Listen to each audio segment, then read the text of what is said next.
Hi, welcome to Health Journeys, a podcast about real human experiences in health and medicine.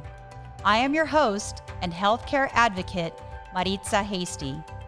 Health Journeys is all about discussing the diagnosis and treatments of diseases and exploring personal stories in pursuit of overall health and well-being from different points of view.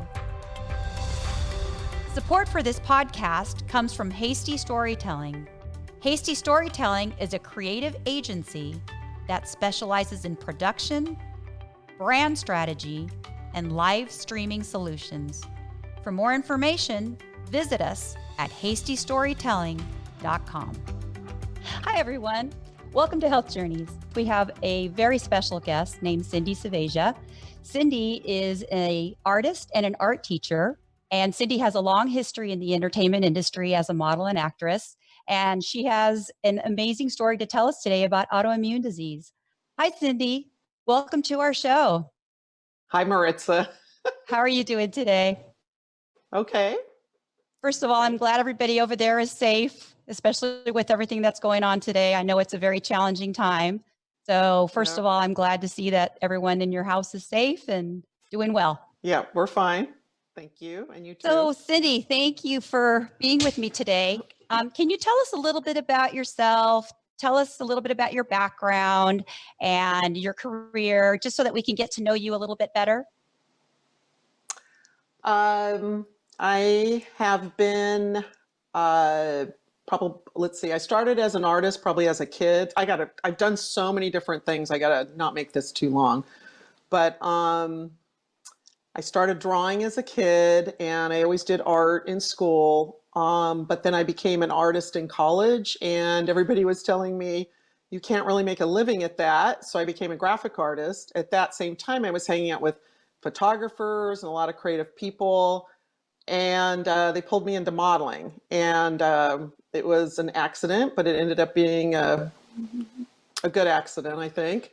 And at the time, I had been in the grocery store probably 5 or 6 years, but it was a part-time job to go to college. And so then it let me do my freelance art and modeling.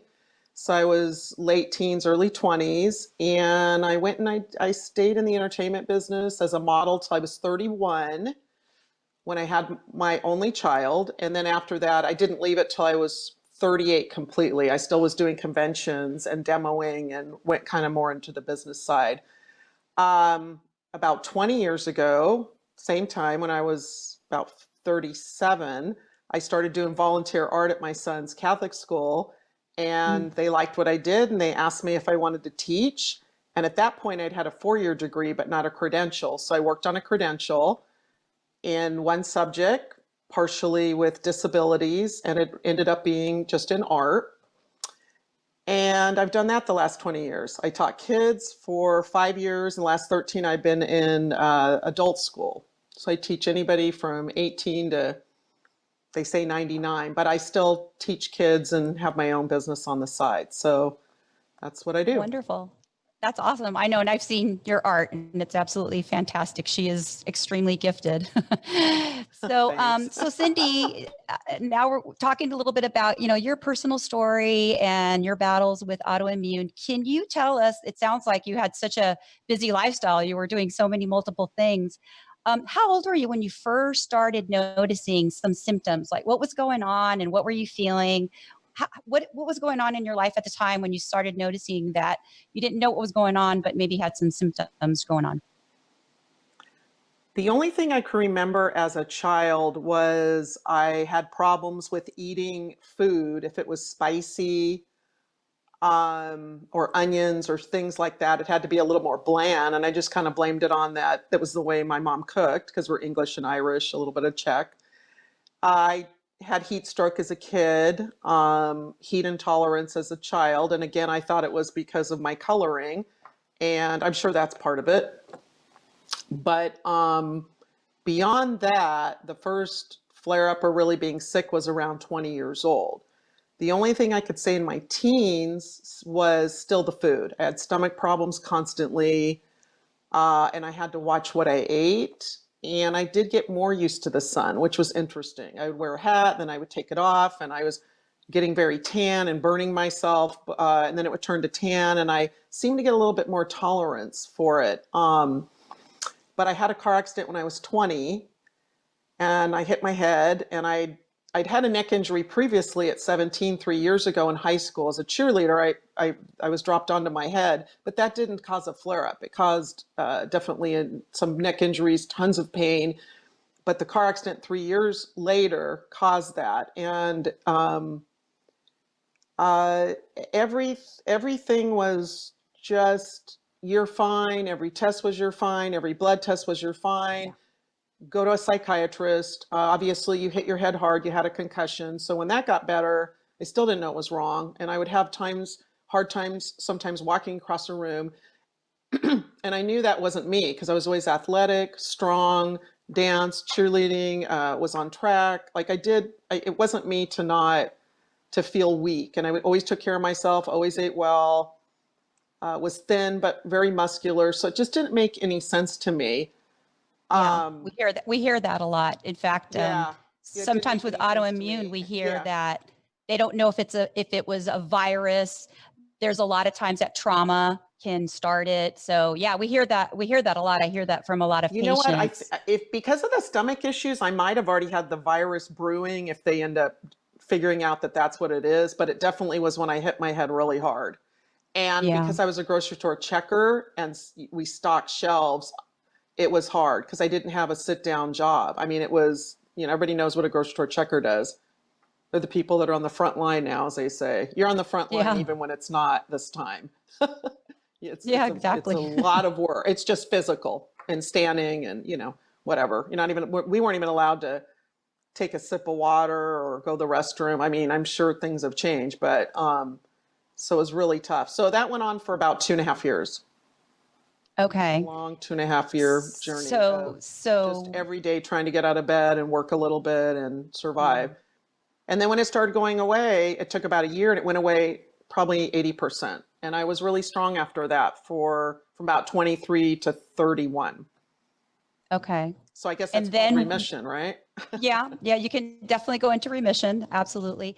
And so then when did symptoms start to really show up again where you felt the challenges that you've been feeling lately, et cetera? I got married when I was 28, and it was a stressful time because we did our wedding, married. I was a makeup artist, a model, part-time still. I was starting to kind of come out of it. I wanted to have a baby. Had 2 laser laparoscopy surgeries for endometriosis, which of course now they say that's autoimmune too. So I also had that, the really, crampy, hard periods and all those problems. So I started noticing it. Let's see, I got married when I was 28 and a half. So about 29, after that, I started feeling a little weird, but I thought it was because I just worked night and day. I didn't take any time off much. So I kind of said I just needed to rest a little more. So I let one agent go and I let a couple things go. And then, of course, me not knowing when to stop, I started going back to school at night at UCLA part-time to finish off this other degree with computer art, because I did graphic art freelance, but it was, cut and paste and designing. It wasn't the computer at that time. So that's when I really started noticing it, probably 28, 29, 30. And then I got pregnant at end of 30, November of 30. That was a miscarriage. And then they started testing me and filling me full of hormones because they said I had a thyroid problem also. That had been talked about since I was 13. It runs in my family. Now I've told I have Hashimoto's, so that's another autoimmune, I guess, disease. So I started taking thyroid pills and progesterone, and then I was able to have a baby. So I just thought I wasn't feeling good because my hormones were messed up. I think that was part of it too. Yeah. So Again, and that's the issue with autoimmune. It seems like it's masked with so many other symptoms that it becomes you really have to go to a good expert that really knows what they're looking for, because I know that that's a challenge. So Cindy, tell us then physically, what were you feeling like? What did it feel like? What was your body telling you and what were you going through? People describe autoimmune as feeling like you have the flu a lot. So in those days, it felt like a light flu. People describe it as I could still work a lot. I still was strong. I was still, I'm talking about late 20s, 30, right before, I'm getting pregnant or whatever. I was still strong and I could push through, but I felt weird and off and achy a little bit, but not enough to stop doing what I was doing. I just knew something was wrong, but I didn't know what to do about it. And this is with a person that's always had good medical insurance. I was going to the best doctors and I would tell them, and then they'd test me and say, well, we don't really see anything too much So except when, hormones. And you have how long, endometriosis and you had a neck injury. So probably some of your pains from that. so how long did it take, would you say, from symptomatology, from feeling symptoms till getting an actual answer? This is what's going on with you, Cindy. I Mine is probably one of the worst I've ever heard.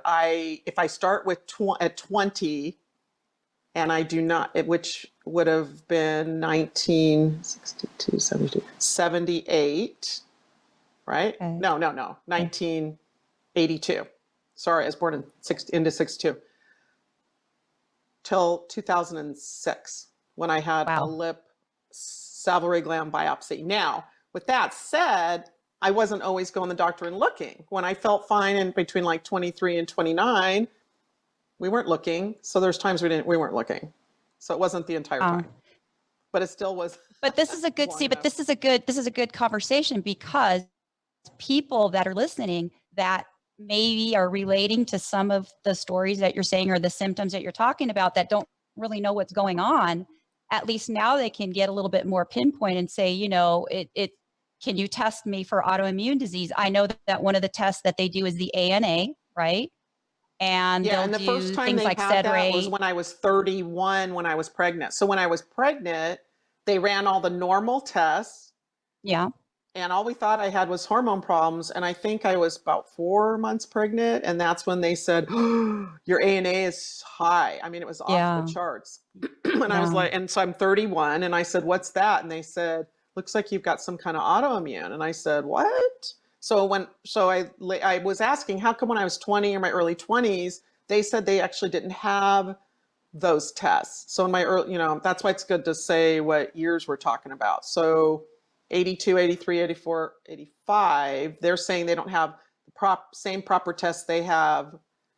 And then when I'm pregnant in 1994, they could do the ANA test. So I don't know if they had the ANA test. They didn't run on me when I was in my early 20s, but I was told it was hard. They didn't have the proper blood test then. That's what some of the doctors said. A lot of the autoimmune disease tests and a lot of this whole role of inflammation in the body, all of this has been over the last, I would say, maybe 10 to 15 years that has really come into the limelight. So, Cindy, can you tell us a little bit about your day-to-day now in the present?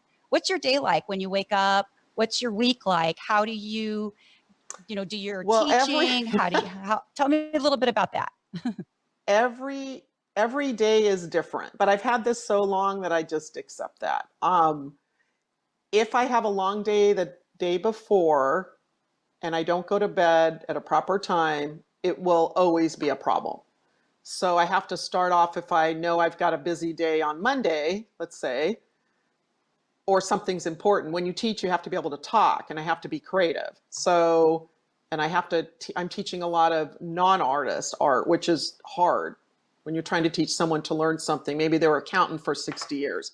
So there's a lot of thinking. So I prepare by doing my best to not overdo it the day before, which means I can exercise lightly. I could maybe do an easy yoga class, take an easy walk, but I can't even work out hard. And I can't stay up late, and I need to rest that evening, maybe from 6, 7 on, and then go to bed. And then it's still a gamble. That day I could wake up and it could be great, and I'm still tired by the afternoon. That's the best day. Hopefully I have enough time to rest or get a nap, because what happens with me is I push myself a lot. And so then what happens is, yeah, you can get through the day, by pushing yourself. So you either pay for it the next day, and sometimes it's worth it. I'm like, oh, this is just a good day. We've got a lot going on.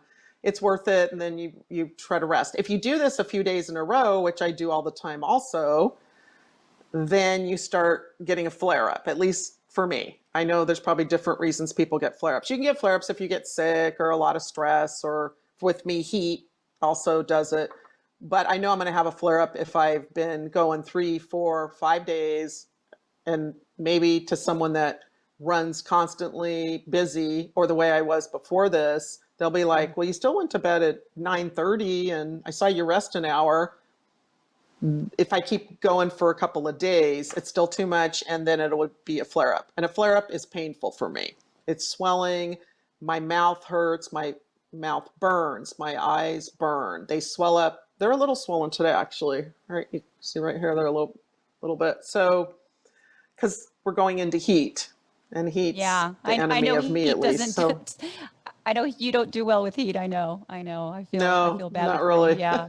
A lot of patients with MS as well. So then when you have a flare up, you just start getting sick. Now, it's not sick like you're going to give it to somebody, or sick that you need medicine necessarily. Well, I'll take an Advil, or, I've been on infusions, I've done biologic. I've done a lot of powerful drugs, and I'm off them now because for me, the side effects, and I also have clusters of things. I think there's some people that have one or two maybe autoimmune and they have to be on it. I don't feel that way about me, at least right now. So that's what we do. We plan our week and we plan our days, and I don't cancel very many things. If that's another thing. I don't know if that's right or wrong of me. Some people cancel more things and go to bed more. I will do what I want to do or need to do or said I was going to do, and then I pay for it harder. Like I'll be in bed kind of sick, and I don't know.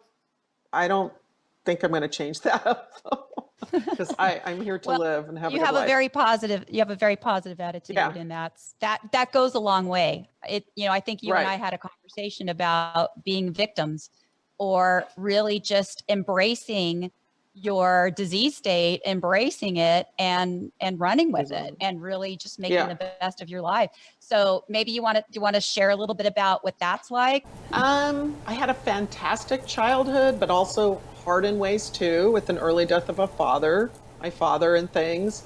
And I learned skills young on how to survive. And I always knew that day would get better, or the next day would get better, or even if things were bad, there was the sunset, or there was your friends over here, or there was some book to read or something to do. So I grew up always knowing that no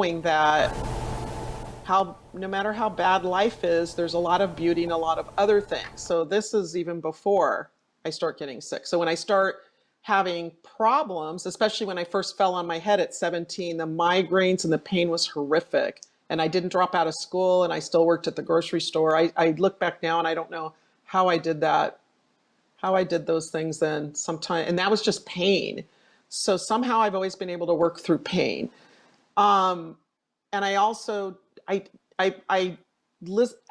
is great. I teach a lot of older people art, and I started with kids, like I said, and you can see, somebody 60 can be 35, and somebody 50 can be act 80, and it has nothing to do with what's happened in their life, that I found out a lot of times, or their health. I have people pushing a wheelchair that are, taking a long time to get into the class, but they want to do what they want to do. So I guess what I'm trying to say is, you make a choice if you're going to live or not. Yeah. My mother's parents also used to tell me how fast life went all the time. When I was in my 20s, they were from the East Coast. They had these fantastic stories about running around Coney Island and New York and all this stuff that they did. And then they said, oh, and now we're 70 something. Like, what happened? And I, even as a kid, I always listened to adults. I always found it interesting to hear things. And I used to think some people were wasting their lives, of course, watching also, and other people were making the best of it. And I can't say I always keep a positive attitude. There's crying and there's frustration, and because I'm more of a defiant person than a victim, I get mad, which works for me, and then it makes me stronger and go on. Even if I'm weak, I can still mentally be like, "Ah, this isn't happening." And then I'll be like, I'll be okay, just rest, and then I'll be fine. And I am. I know you're a very strong person. I know that for a fact. I get told that a lot, and then in my weak moments, I'm like, I'm such a fake. Definitely. Definitely. So, as you know, Dr. David Wong is in our program as well, and we're going to be speaking with him with regards to his remarkable testing with respect to Sjogren's. So, how about if you can tell us a little bit about how would you have felt if a test like that would have been around and we would have known, for example, that you had Sjogren's long before you found out? I think about that question a lot, and Dr. Wong had actually asked me that when we were at the Sjogren's walk. I told him it would have changed everything. Wow. There's no cure, so how can I say it's going to change everything? Of course, we need a cure, but the diagnosis comes first, and also the things that I went through that were really hard. And you hear people going through it now that are younger, but not as many years. Is when people don't think there's something wrong with you and there's not a test, then you start to think you're crazy, or your family starts to think you're crazy. And in the grocery store, a couple times when I couldn't stand upright, we had a really mean boss. He was mean to everybody. He'd be over like, "What's wrong with you, Cindy? Straighten up," So if I would have had a diagnosis, then would I have done anything different at that time? Probably not, but I would have known that I knew I wasn't crazy. See, a lot of times I hear people say think they're going crazy. I knew I wasn't. Right. I know myself, and I know I wasn't making it up. But it's for other people. I think it might be for other people, for me. So Well, knowledge, that's what it's would have knowledge. done. Knowledge is and power. with Sjogren's, the other thing is I could have maybe lubricated my mouth and eyes earlier. Like I had dry eyes for a long time and didn't know what it was, and I would just throw water on it. Well, there's lubricant drops. There's a lot of things that just make it feel better. I just would have. That's a small thing, but on the other hand, then your teeth and eyes stay healthier too. Yeah. So well, definitely. It's important. Knowing and getting an answer. I think many patients that are faced with these different diseases where there's not sometimes an immediate answer, it's very frustrating because people want to know, what do I have? What's going on with me? But because I'm older than a lot of the people getting diagnosed now, I've been able to tell a few of them, especially, online, or sometimes I mean autoimmune person, that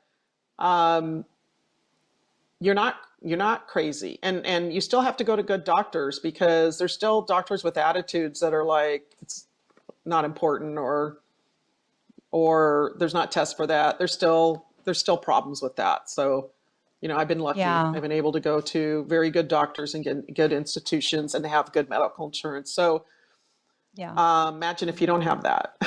Would it be even worse? Yeah, I always say that, it's always great to go where the research is being done. Hopefully physicians that are connected to teaching institutions and research, because they usually have a real passion, and they're looking for, patients like yourself. So as we get together here and have this discussion and wrap up our show a little bit, tell me, what advice would you have for someone who has gone through some of the symptoms you've had, or they're experiencing what you're experiencing? What have you learned that has changed your life that maybe you can pass along and help someone with what they're going through, Cindy?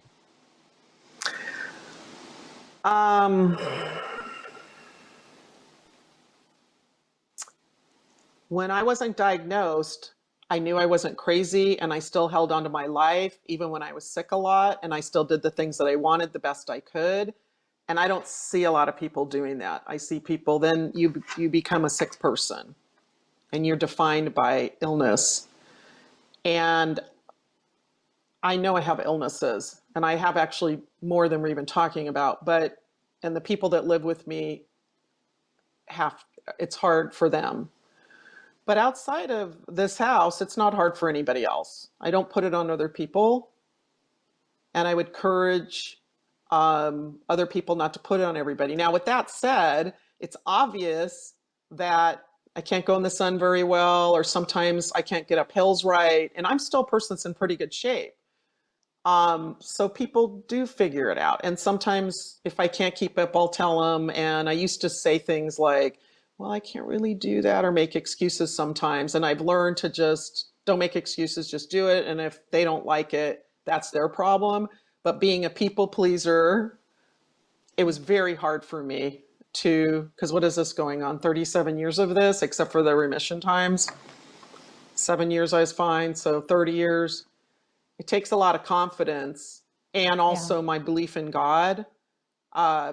By the way, I had a strong faith in God before this. It wasn't that I got ill and I had to find God. I had that before, but I have other things that I lean on and not worry about what everybody else thinks about my illness in my life. But I didn't do that for a long time when I was younger, and that was wasted time for sure, worrying about what people thought that I could do or not do. So You that made would an be interesting my comment. advice. You made an interesting comment the other day. You made an What was interesting it? comment the other day that you said in our society, it's easier for a sick patient to look and act sick than it is Mhm. for a patient who's sick that doesn't show it, because for whatever Because reason, you get people don't sympathy. You believe get that patient. sympathy. The only time I've ever used a cane is when I had a foot surgery and everybody was helping me and opening the door. But yet there's days so with Sjogren's or any autoimmune, you can be very weak one day and strong the next. And guaranteed I'll be weak if it's hot, or I did too much the day before, or, too much exercise and then decide to go to the store. You get weak, and I don't look sick. The most that I look is swollen sometimes, or really tired, but people about run you over. There's times I lose my motor skills some too when I'm fatigued, and which is hard because I'm coordinated when I'm rested, or I was coordinated. And here I'm in the grocery store and it's taking me time to get my money out of my wallet, and I'm fumbling, and the people buy, but yet if you act sick and you look sick and you've got your stuff around you, whatever that, helps you look, well, I shouldn't say that because some people need those things. So I shouldn't go there with that. But so you get more attention, might be the wrong attention. In a store, I'd rather have that kind of attention. I'd rather somebody not be trying to push. I mean, I've had people push into me when I'm being too slow sometimes. Wow. Because I'm not old. If you're old, older people or handicapped people don't have that. I remember when I was pregnant that people were opening the door for me and they could see it. Yeah. So and then also you can make excuses to not go places because you're sick, where instead I'll a lot of times not feel good and I'll still go, and I'll be kind of hiding or doing little things or getting around certain things so they don't know that I don't feel good, because I don't want people to baby me. That's the last thing I want. But I also don't want people to be unkind if I'm having a problem. Does that make sense? Yeah, it's a little, I can, it's a little kind of a double-edged sword, so to speak, because if you show your sickness, then people will be a little bit more compassionate and a little more patient with you. But at the same time, if you're strong enough, I mean, you're just such a strong person, Cindy. We really, really appreciate your story. And I really think you have a lot to say. You have a great story, and your strength and your testimony is, something to really be it helps when your family really gives you support. And I have that very much from my husband, Joe, and my son, Christian, who is going into research and finished in biochemistry. And I always think maybe it's because of him seeing me struggle a lot. I don't know. I'm hoping that's a little bit of it to try to help me and others. But when I was younger, I didn't feel support from my family. My family used to think that I was making it up. My friends used to say, not you, but some of my family members did. I don't get that anymore. So you think about how strong you have to be internally to be able to fight against people making you feel that way. But you're also a voice of hope, and you're also a voice of courage. So that and in a sense helps, our Yes, lives. and I felt like our lives that. I kind felt of like move that in since I different was directions. young. So Yeah, I have. I felt like that just because of the, I told you about my father. Yeah, I felt like that for a lot of things. Plus, I was always sensitive. I was sensitive to people's pain and issues, and they said, "Oh, that must make you more sensitive that you're ill." And it has, but I was like that anyhow. I always was sensitive to people having problems, but I also want people to help themselves. It's a little tiring not to try to help yourself, and now that we can diagnose, even though it's still too long, we've got some better tests coming up sooner, right? Yep, Dr. absolutely. Wong. And that's what, yeah, with Dr. Wong, absolutely. And Yeah, in essence, that's what our show is all about. It's all about, helping people work with yeah. what they have and accept it. And so Cindy, I want to thank you so much for coming along with us. It was great. Thank you for sharing your story, and I really appreciate you. My best to you and to your family, and take care of yourself. Support for this podcast comes from Hasty Storytelling. Hasty Storytelling is a creative agency that specializes in production, brand strategy, and live streaming solutions. For more information, visit us at hastystorytelling.com. Health Journeys is produced by Victoria Bilionis and executive producers Dennis Lovelace and Greg Hasty. Finally, if you're enjoying the show, please subscribe, tell a friend, and visit us at hastystorytelling.com.